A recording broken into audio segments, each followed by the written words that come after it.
বাকি নাম্বারগুলো আমরা কীভাবে অ্যাড করবো দেখো। প্রথমে এই একদম ইজিলি 4 + 4 8 + 6 14 14 + 8 22 22 + 2 24 4 নিয়ে নিলাম, লিখে নিলাম এখানে। 2টা এখন ওখানে ওটা 3-এর সাথে অ্যাড করে দেবো।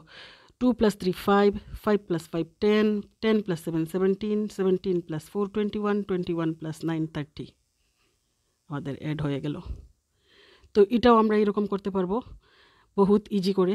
3 + 4 7 7 + 1 8 8 + 9 17 17 + 1 18 18-এর 8 লিখে নিলাম। 1 এটার সাথে অ্যাড হয়ে আসবে। তো 5 4 + 1 5 5 + 5 10 10 + 7 17 17 + 8 25 25 + 5 30 308। তো বাচ্চারা, আমি তোমাদেরকে একটা হোমওয়ার্ক দিচ্ছি। তো এটা হলো তোমাদের হোমওয়ার্ক আজকের জন্য। হ্যাঁ, ঠিক আছে, এটা তোমাদের আজকের হোমওয়ার্ক। আনসার কমেন্টে দেবে এবং কত সময়ে করতে পারেছো এটাও সঙ্গে লিখবে।